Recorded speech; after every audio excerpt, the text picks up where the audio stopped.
What we'll do is the chief's going to make some comments, and after that we'll take about 10 minutes and answer questions. Chief?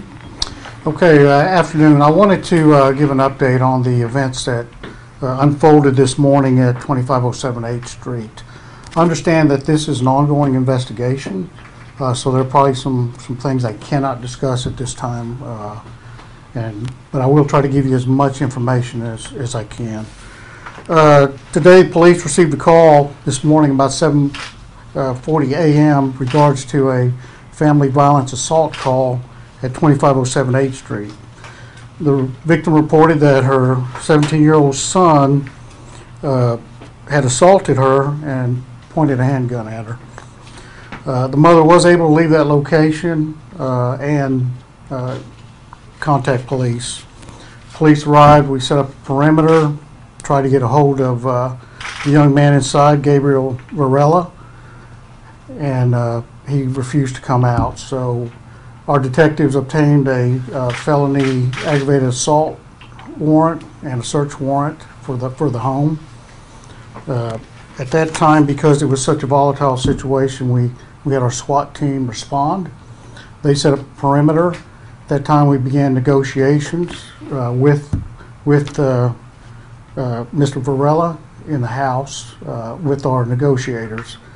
There was some discussion back and forth, at which time negotiations broke down. He refused to answer us either on the phone. We provided a phone, the bullhorn, everything that we could to get him to respond, to come on out. So at that point, we decided that we would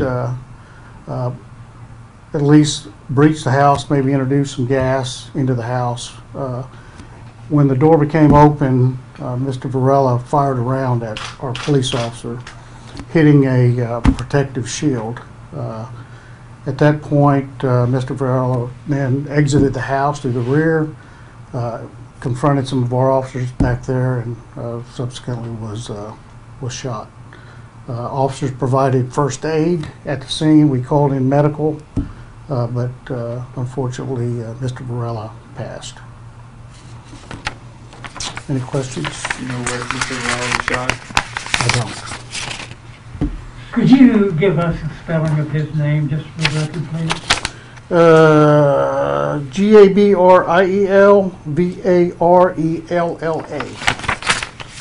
Okay. I believe you said bullhorns and telephones and so forth.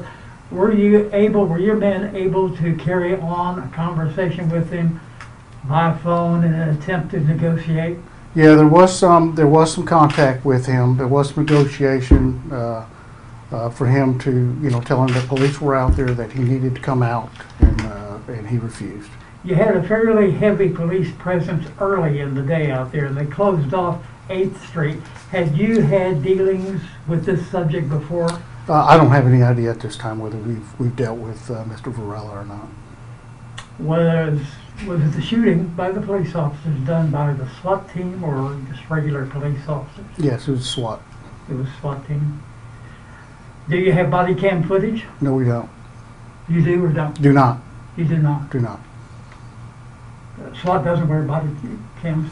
We don't have body cameras. The only ones that have body cameras is our traffic unit at this time. Okay. Other than our vehicles do have camera footage. So I don't know if there is camera footage from the vehicles or not at this time. Okay. So, Chief, I know you guys said that you started a conversation with the suspect. Did he respond to you guys when you guys tried to get him to come out of the house before the shots were fired? yes, he did initially, and then negotiations did break down, and he was refusing to respond to our contact. Can you characterize the nature of the dispute between the mother and the son that started all this? I don't know exactly what that was. All I know is that it did increasingly become aggravated to the point that he did assault her and point a gun at her. Okay, but he did not shoot her? No, he did not shoot her. Okay, it was just a physical assault Yeah. of some kind. Was she injured? I don't know if she was injured at this time. It was minor injuries. Okay. And later at the scene, was there some sort of miscommunication where The woman thought that her son was still alive and take her to the hospital and learned later that he had died at the scene. I don't have that information. I know that she was informed of her son's passing, but I don't know when that occurred. Okay. There have been reports that the son was maybe acting unusual that day to the mother. Do we know if any substance abuse or drugs were involved in this? You know, we will run a search warrant on the house, and we'll go through the house, and we can make that determination. This time I don't have that information. Was he still a student? I believe he may have been a student. I don't know where, at what school. So.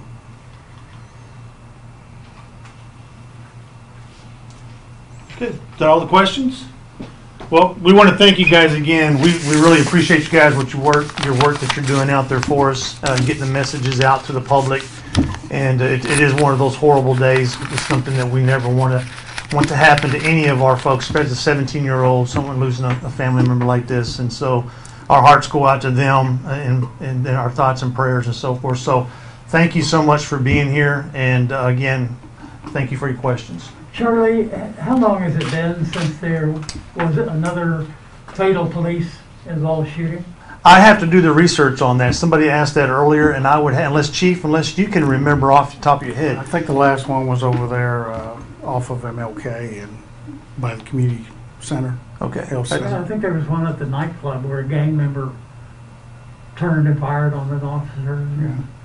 There was the guy with the nunchucks or whatever before that over on the west side of town. Yeah.